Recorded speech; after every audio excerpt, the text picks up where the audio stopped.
Hey guys, this will be video 4 for the how to design build a hollow body flying V, and sometimes using Stuart McDonald templates, but not anymore because I'm about to assemble this guitar for the first time.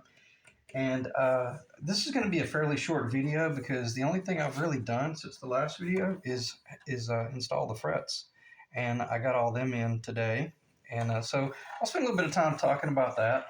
No sense in really doing a flyby because it actually looks worse in this video than it did in the last video, because I've done some spot sanding and touch up and prep work and stuff like that in order to do a little bit finer finish once I spray the final finish work.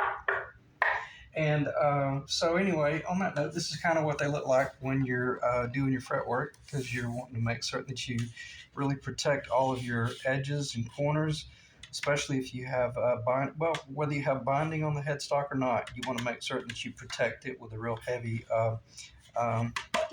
cardboard.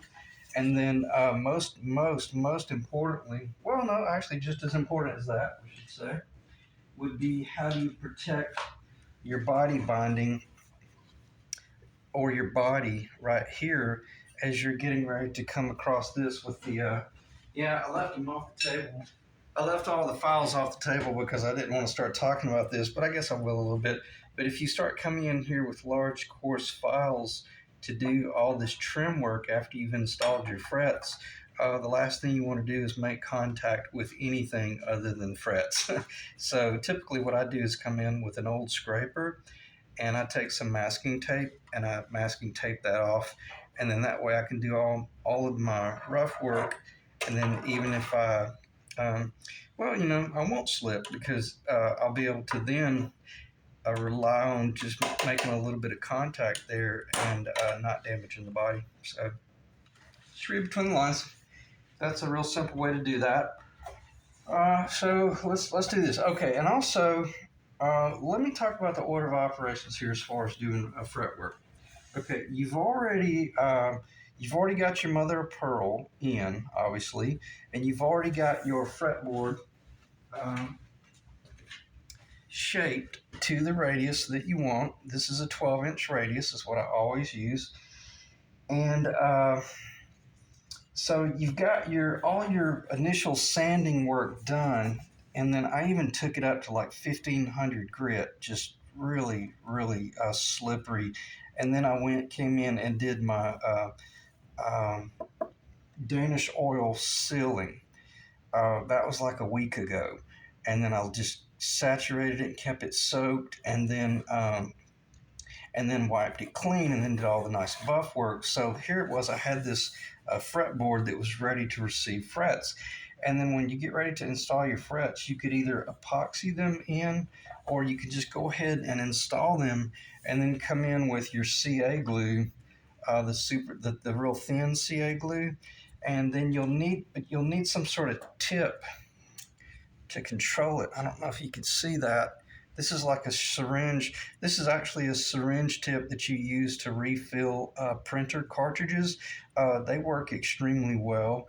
Or you can just get your model builder's tips that will fasten to the top of this, and then that way that'll guarantee that you've got a real good seal, and you've got really exceptional control over the CA glue, because this stuff is like water, and if you're not careful and if the tip is too open on that, you'll make a mess of your guitar. So when you're getting ready to do your fret, well, I'm jumping the gun there. So when you've got your frets installed, but they're installed dry, that would be okay for an okay guitar, a good little guitar. But we want something that is like studio quality or touring quality, or something that we can ship pretty much anywhere in the world, or tour with anywhere in the world. So we're going to want to be gluing our frets in after we get them initially leveled, and we've used our fret rockers to address any high frets, low frets, etc., etc. And then once you've got the frets where you want them, before you trim or shape the edges, you want to go ahead and glue them in. And then I hate that and it's funny, I almost fired the camera a little while ago and just showed you, but all I'm going to be able to do is just talk about it, and you'll have to just read between the lines. But when I get my fret wire, I get them in short lengths like this. They're pre-radiused 10.5 inch. It's a 10.5 inch radius, and therefore when it goes in a 12 inch uh, radius fretboard, the ends have a tendency to want to spring down a little bit, and that's just if you order frets for say a 16-inch radius fretboard, then they're probably going to be about 15-inch radius, so they'll be sprung down a little bit. That way, excuse me, when you install them, you don't run the risk of having any high frets on the outside. And a lot of that is kind of a crutch for people who's just going to be hammering their frets in and not gluing them in. It just guarantees that you don't have any frets raising on the ends of the fretboard. Okay. However, if you do both, then you're even better off, because the telltale sign of a just a moderately standard, I'm going to say almost poor fret job is this right here. You will be able to come in after you've got or just, if you're sitting there holding your guitar and you want to determine how good of a fret job do you have, you can take a drill bit, and this might be a little bit annoying because I'm going to be tap, tap, tap, tap, tap, and it's going to be a fairly metallic sound. So if you've got earbuds in, you might want to pull them out or either turn your volume down. So 3, 2, 1, and then what I'm going to be doing, I'm going to just go down the center line.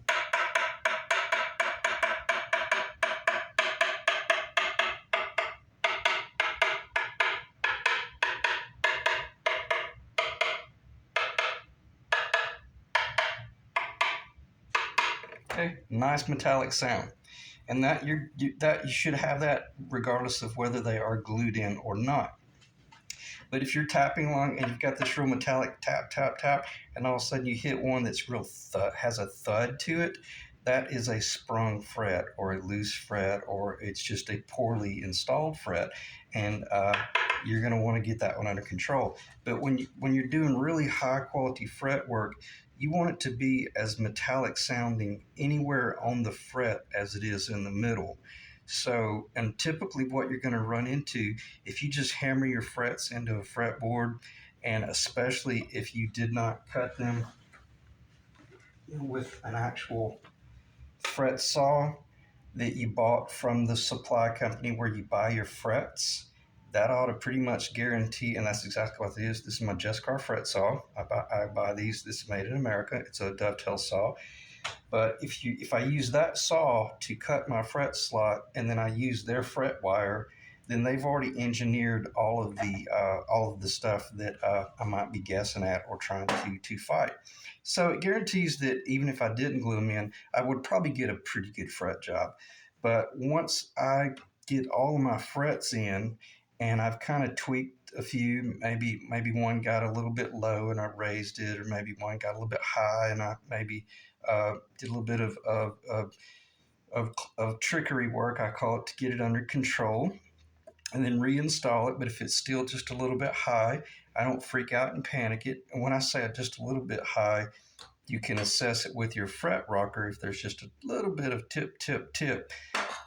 And I shouldn't have even shown that. You shouldn't even really see it tip. But if you just hear it go click, click, click, that's not that big of a deal, because you can level that one down and get that under control. But after I install all of my frets and I've got everything about 95% where I want it, that's when I do my glue work. And I used to use epoxy, but the epoxy is a 24-hour cure time that I use. And it was just, it was unnecessary, because the CA glue works so well. It's so fast. It allows you to do your job. And if there is any excess glue, which I say if, there will be a little bit of excess glue along each fret on both sides. Well, you want to have the ability to then come in with a really fine chisel and clean that glue residue off.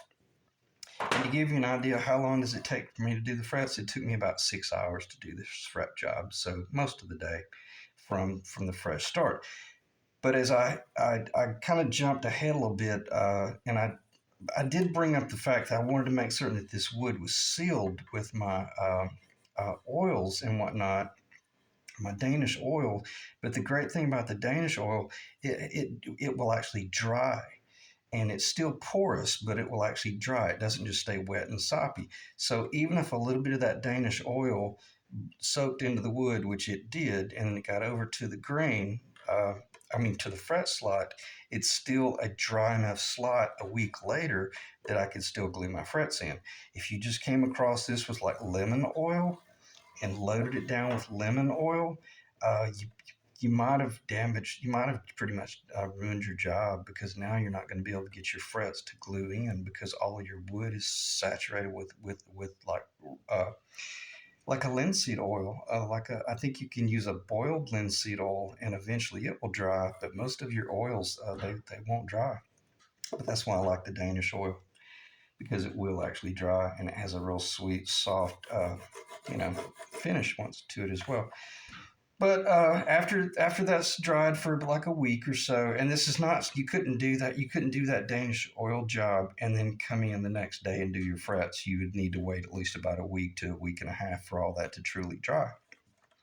If you were in a hurry to do your frets, I would say do not do any sort of oil work on the fretboard at all. Install your frets in the raw dry wood and glue them in, and then just prepare to fight the nightmarish situation of glue that has saturated down into your fretboard, and you might not be able to get it out. That glue might show. But because I did the Danish oil work, after I installed the frets, and then I came in and then did the needlework and saturating it with the CA glue, that Danish oil guaranteed that I did not um, contaminate the wood or the beauty of the fretboard, is where I'm going with this, because I only wanted the CA glue to just really soak down in between the actual tang, or the shaft of the T, the shaft of the tang. The tang is like the shaft of the T. I only wanted that glue to saturate around the frets, the fret tang, and actually a little bit of the bottom edge of the actual fret itself, because I can assure you there is some glue. Well, in my jobs, they're 100% glued fully around the tang, as well as the bottom edge of the actual fret, the T top on the right, the T top on the left. Okay, so I apologize. I digressed there a little bit, but really all this video is going to be about is making certain that you get this tap tone right here. So yeah, see, I'm all the way up on the top, all the way across the fret.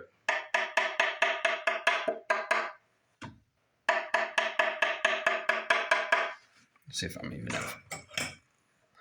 Hope my head's not in the camera. I apologize if my face was in the camera.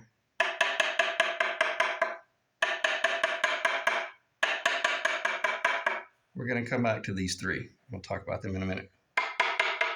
Let's do the whole fretboard.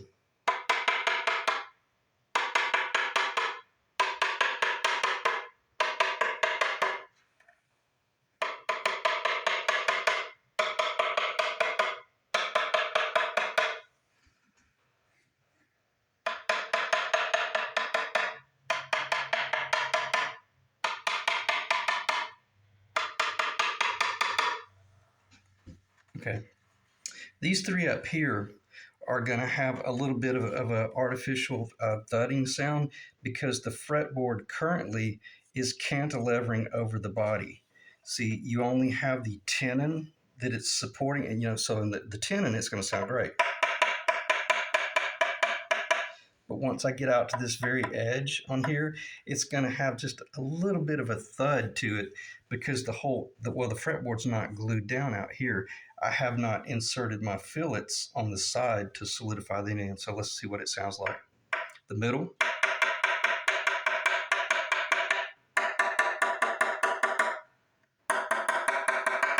Sure, it got a little bit like it just got a little bit thud out there, but nonetheless, it'll be fine once I slide the fillet under either end and glue it in place. It'll be just as solid out here and bright. It'll be just as bright out here at the end of that fret or those 3 frets as it is.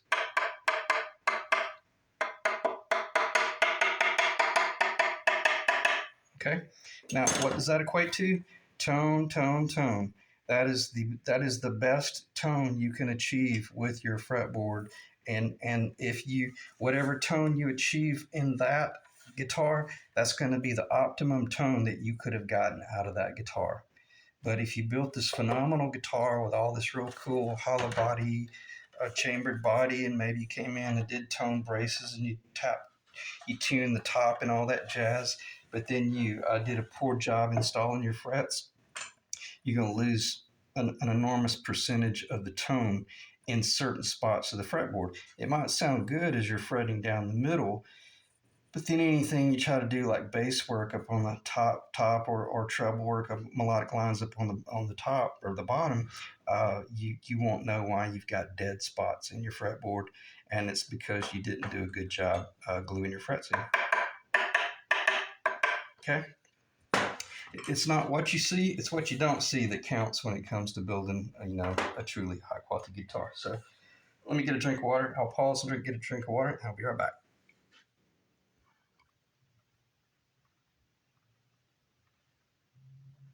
Oh, sorry about that. I thought the camera had clicked off. Here's a different guitar. Same fretboard material from the exact same material. From the same board number supply that I have. This one is actually does have the fillet in, so let's see what it sounds like. And again, if this is boring to you, then you have no interest in building your own guitar. If anything, this ought to be really interesting. Let me try to get it in the camera. That way I don't have to move it so much. Okay, so let's just do a test on this one.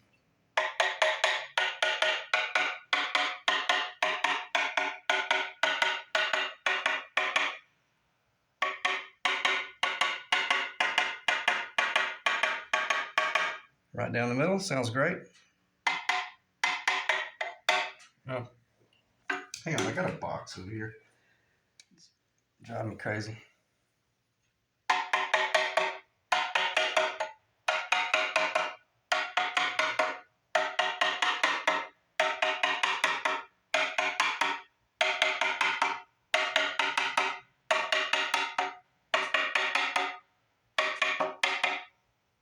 I can't hardly.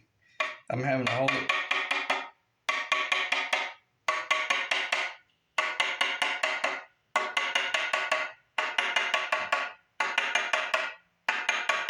Okay, last 3.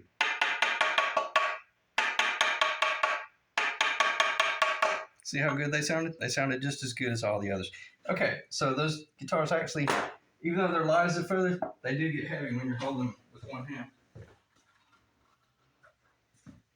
And I don't have any fretboards where I've installed the frets that have not been glued because, as I mentioned early in the video, as soon as I finish doing my fret work, now that I use the CA glue, I'm able to just go immediately into my glue work, and a guitar not sit over in the corner and then run the risk of maybe a fret.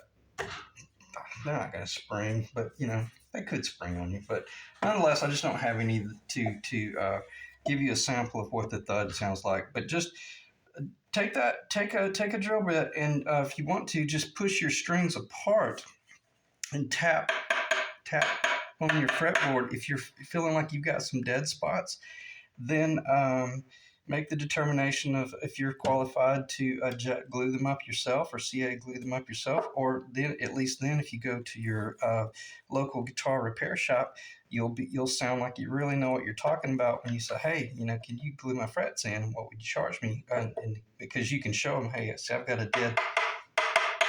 a dead note somewhere up in here, and then that way they'll know that you know what you're talking about.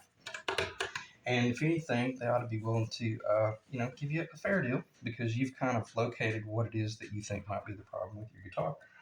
So on that note, whatever frets you use, go with the appropriate saw. And I'm not going to say exactly what this saw curve cut is, because it may vary from fret to fret. And I always forget. I think it's like I think it's 235 thousandths, 0.235 or something like that is the tone. But just do your research, and you can go online and whomever you're buying frets for, they will identify on their website what the appropriate kerf is for the cut. Okay. Or if you want to go the easy route, just order your fretboard from Stuart McDonald pre-cut, and then you won't have to buy a fret saw, or you won't have to lay out the scale and all that jazz. You can just buy your really nice fretboard from Stuart McDonald, or I think there's one called Luthier Mercantile. If they're still in business, there's probably some other guys out there. And for $100 or under, you can get a really nice little fretboard that's already pre-slotted per the scale, and typically they slot them to receive a standard size fret. Okay. And then there's probably some videos out there on how to do fret work. Excuse me, I'm not going to say it's easy, but it's not difficult as long as you just if you can watch someone do a fret job, then you realize, oh wow, I could do that. Well, yeah, now you can, now that you've seen someone do it, but if you've never done it before, you don't know the importance about making certain that the ends are down, and you seat the ends, and then you work your way into the middle and stuff like that. But once you do one, then you'll be able to do the whole fretboard. And then the most important thing is to just support wherever it is you're installing the fret. You got to make certain that you're supporting that part of the neck. Okay, and I'm gonna stop talking about that because just because. Okay, all right. Let's talk about parts that we got in. Let's see, what else? I'm trying to think. I forgot to mention any information that I should have covered for the client on the front end, because I shot some messages back and forth with the client this afternoon. And Chad, it probably made sense what I mentioned about the box and the shipping and the crate and all that type jazz. But if not, just give me a shout, man, and we'll talk over the phone, and I'll give you my suggestions about what we could or could not do, or should not do. But it's your guitar, man, and whatever you want to do, I'll work with you on the shipping and all that stuff. So over the last day or so, I've been getting all these parts in, and I didn't get too much of a delay from the fact that it was actually New Year. It was right after Christmas when I ordered all this stuff, and then it was New Year's when I was waiting on things to come in. Some parts came in before New Year's, and then some parts started coming in after. The only thing I'm waiting on now, it's kind of frustrating. I'm out of the black nitro cellulose lacquer for the Stinger, and it was supposed to ship yesterday, and it claimed it was on the FedEx truck, but the FedEx guy actually pulled up, said he couldn't find it. Probably be tomorrow. So, and then all today, online it said that it's on the truck. It's going to be delivered today, January 3rd, and they haven't shown up yet. So I'm confused about that. But I did send the company a message, and that's the only thing I'm waiting on. That and quite frankly, that's a pretty critical item, because I need that black nitro cellulose lacquer to spray the Stinger first before I do the clear coat, all the final clear coat, because I want to spray the clear coat over the Stinger. If that ought to make perfect sense. I do not want the Stinger painted atop the clear coat finish. So if there's anything that I wish hadn't have been delayed, I really wish that the black nitro cellulose lacquer had to come in a little bit sooner. But hopefully it'll come in tomorrow. So we'll see what's going on there. I've already contacted the company, and they're doing what they can. But nonetheless, even though it is this time of year, these parts came in. This is the Kluson nickel tulip reproduction, late 50s, early 60s. Great tuner, and they feel great. I personally think they feel a little bit better than the Goto Japan, a little bit. A noticeable bit. Yeah, they're noticeable. I can feel the quality. I love these. These are great tuners, and this is what I've been using on all of the Explorer replicas, all of the 59 Les Paul replicas, and the Flying V replicas. No, I did use the Goto Japan on the last Flying V replica, and it was fine. No problem. But this is a nice investment. And I'll ship this box with it, so you'll have that as well. So if you want it, if not, I'll just keep it over here in my storage area. So there are our nickel tuners ready to be installed, which I will actually be installing them after I end this video. Got our Gibson pickup rings in. I love these because they are true specs as far as installing. If you were to ever install, your covered nickel or your covered gold, whatever, they're really precise fit. And since the fact that they are truly from they're a Gibson product, you can feel it. And also it comes with a little black screws as well. So these are they're not cheap, but they're not expensive. I think these are like $30, $34 or something like that. But to me, worth every penny. So what else? Got the Cluson nickel in, and I've already covered this enough in the past videos that I won't even have to open this part of the box. Of the container, because I always keep a spare set on hand that I do my machine work and layout work with. But nonetheless, I still protect these. But then after the guitar is set up, which I'm about to do, I'm going to set it up tonight and put my Diodario strings on. In case I forget, for you, Chad, I'll be putting the Super Slinkies 10 through 46 per your request. But I like to set up with the Diodarios, and then whatever I discover that I want to change, well, then I'm not worried about if I were to screw up and scar my threads. Once I assemble his finished guitar, it'll truly be assembled with the finished clean product. That way I don't run the risk of scratching anything. Okay. So, got all the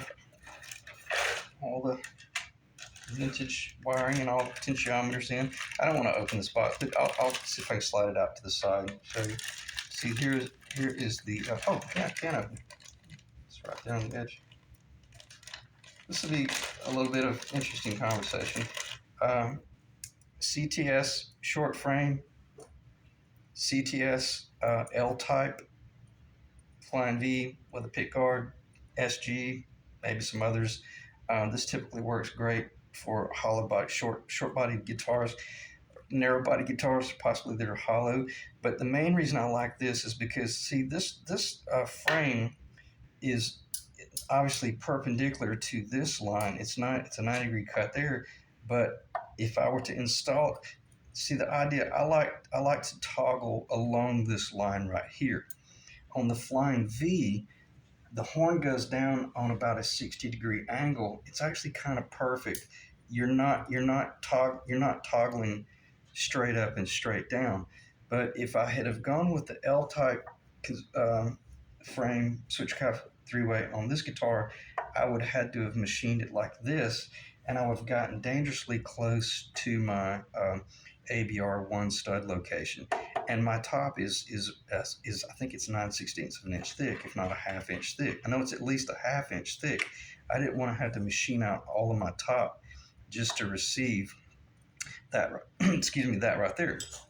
Because as I've mentioned in the last video, this design is meant to be attached to a pick guard. Okay, so we've already covered that. Let's get it off the table and let's talk about how it is that I designed this guitar. I designed this guitar to receive the three-way short frame, and with the short frame, I can now change the direction of that in order to change the path by which I toggle between the neck, the middle, the neck, both, or the bridge. So, and how do I toggle?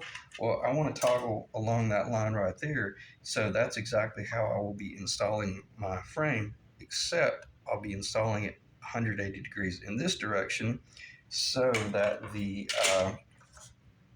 I had no plans to talk about this, but we'll go ahead and talk about it and just try to keep the video moderately short. That'll be the power source. That's where the lead wire will come up and connect. And in other words, that will power the three-way. Incoming lead on that side, tucked away over there on that corner. Then I'm toggling in the middle. and then I'm able to ground in the middle, and then here is my bridge pickup lead and my neck pickup lead, and then that's it. It's real simple. There are basically three to four wires after it's all said and done. Well, there'd be one, two, three, yeah, four. There'd be four wires, and then there you have it. And then if I wanted to, or if Chad or the future owner, if they prefer to toggle down more on like a 45 degree, well, then all they got to do is just rotate that a little bit and then tighten it back up. And as I mentioned in the last video, we got our deep well nut. So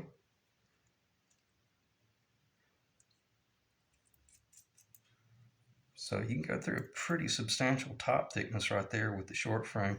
Okay, so there you have it. Okay. All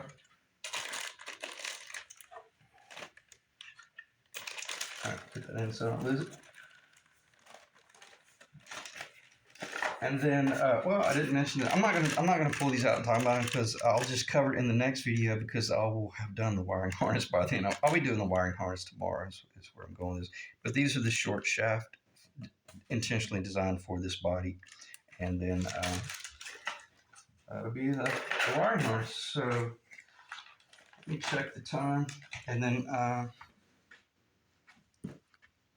31 minutes.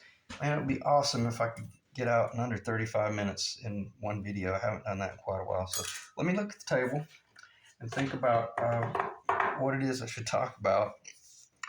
I guess probably if you did a really good job engineering your job, I've talked about this in past videos, but the whole objective is once your frets go in and then your strings are following along that path, that once you get back here to your bridge, that magic number from the top of the guitar to the bottom of the EAD string should be about 11/16 of an inch, give or take. Well, the bottom, the middle, the top, the G string is so thin. That's why I always say the G string. As long as you're somewhere around 11/16, 5/8 to 11/16, you're going to be fine. And the cool thing about this guitar, it's going to be slightly under 11/16, but that was intentional because this one does not get a pick guard. And you'd be surprised, the thickness of that pick guard, you really feel it when it's either there or it's gone. So if you were to run this guitar over 3/4 of an inch and it not have a pick guard, you're going to feel that. That would feel, and I'm talking about the bridge height. And I've covered this in numerous videos. I'm just hitting it from a 500-foot view right now. So if anyone that is tripping up on this video, what I'm talking about getting everything engineered so that after your frets go in, that this bridge rests at a really comfortable height per the early 50s, the mid 50s, late 50s specs. And what is that magic number? At that location right there, which is the G string, you want it to be about 11/16 of an inch, or maybe as low as 5/8 of an inch, or it's okay if it's a little bit over there, over 11/16, as long as you're running a pick guard, like say on the Explorer Replica, or if you were to build a Flying V that had the pick guard on it, then you would be okay if that was hitting closer to 3/4. That wouldn't be the end of the world. Okay, but this one's hitting under 11/16, actually a little bit closer to 5/8 of an inch right now, just rough. So what is that going to feel like? It's going to feel just like these 58 Explorer replicas. It's going to feel great. It's going to be a real nice low profile guitar, and should feel incredible. Okay, so let me check the table. I may have spent a little bit of time talking about the importance of the fret rocker, but I might have completely overlooked it. I think I did. But when you're installing your frets, you got to have a fret rocker, because I know even at my number 6 location, my number 6 fret is just a little bit high. Just a little. Not much though. But the cool thing about it is it's consistently high. And what spooks me is like if If it was perfect over here and then it was high over there, ooh, that would be a creepy situation. That would mean that there's some sort of like hump or imperfection in your fretboard, and make certain that you figure that out on the front end. I don't know if there's any inconsistencies in the thickness of these frets. I would very much doubt that. But basically, what it boils down to, I've just got a high fret, but it's already glued in. It's already epoxy, or it's already CA glued in. So that particular fret, I'll be dropping it down just a little bit. But what you want to be real careful about, and this is how you can use the fret rocker, and I haven't even done this yet. If you might be under the impression that you've got a high fret between these, in other words, you might think that's a high fret, and then you come in here and sand it all off, only to discover that later on you found out that this one was low. You hammered it in a little bit too hard, and you discover that by rocking on the one above it. So, and wow, and actually it is rocking a little bit. So there's a strong possibility this fret is low, or either that fret is low. If this fret is low, then it should be rocking right here, and it's not. But if it's rocking right there on these three, it's either this one's high or this one's low. And the way you can double check it is move up to this one and rock from that point. Yep, it is. It is rocking a little bit. So what does that tell me? I'm going to raise this fret a little bit. I'm going to heat it with my soldering gun because it is CA glued in. I'm going to heat it with my soldering gun, break loose the glue, and I'm going to take a 1/4 inch chisel, and I'm going to kind of pop it a little bit and raise it up, and then I'm going to get it where I want it, and then make certain that this one is still not high. Then I'm going to re-glue that location. Okay, and then re-clean it up, and then re-sand it and clean it up and all that jazz. So doing your fret work, just go ahead and do all your frets. Don't do these three and then spend 45 minutes trying to get those three perfect. Just do the whole fret job, and then come down here and start assessing right up the middle. And then you're going to rock over to a shorter distance, and you're going to rock over to a shorter distance, and then there at the end you're going to rock over to that even shorter distance right there, and then repeat. So you went up the middle, and then go up the bass side, and then go up the treble side. And if you discovered something kind of weird, well, maybe just have a few little pieces of masking tape, and just put a little piece of tape right there, and put an H for high with a question mark, or at a minimum just put the tape there, and you'll know that there's something that needs to be addressed in that location, in that perimeter. And if so, in other words, if you were looking at this fretboard and there was tape right here and tape right here and tape right here, but nothing over here, it means that I've got some sort of issue going on up here that's probably there's some high frets, or there might be some low frets back here, low frets right here. And in that way, then you can start addressing it and start working in a particular direction. But the last thing you want to do is just start trying to sand out everything down level, because this 18% nickel, man, you'll lose 20% of your fret just like that, and you don't want that. Let's leave the original fret tang, height, width, and all that jazz in place, and let's just find the problematic fret, which might be one that I hammered in just a little bit hard and got a little bit low. Okay. And the cool thing about fret work is once you kind of get used to doing it, it's almost like this artisan thing where even if you knew that you could order your fretboard with the frets already installed and it's cheaper, you wouldn't want to do that, because you're wanting to master that part of building a guitar where you're actually really confident doing fret work, so that if you ever have to do a refret job, you're not trying to reinvent the wheel. And I think it's really wise to force yourself sometimes to do things like that by hand, even though it costs you a lot more time. It's typically time. It costs you a lot more time, but there's nothing more rewarding than looking at a fret job and knowing that, yeah, I know I did every bit of that, and I wasn't nervous at all, or I didn't screw anything up, or and then that way, when you're planning on building a guitar in the future, it's one less thing that you have to fear when you're building a guitar.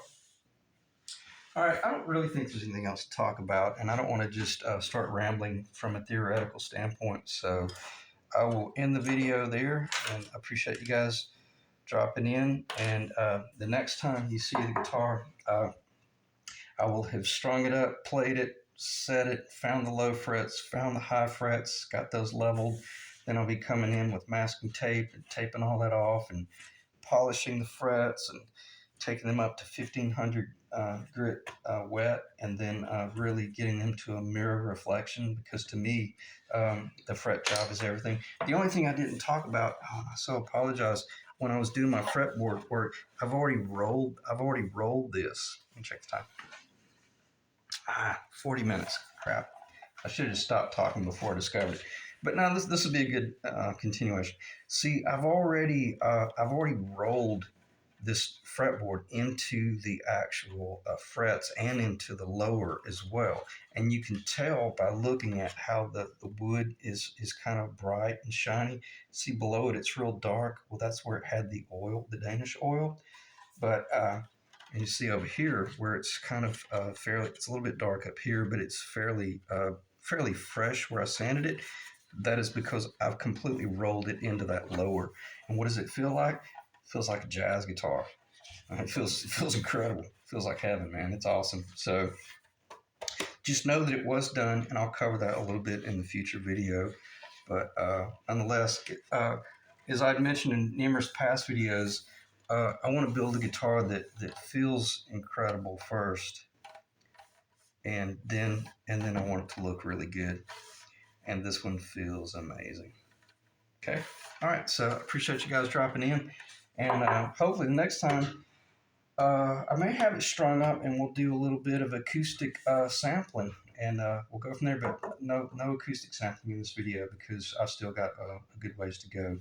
Days of work to get the guitar to that point to where it's going to be ready to take for a walk. All right, guys, I'll see you in the next video. Thanks.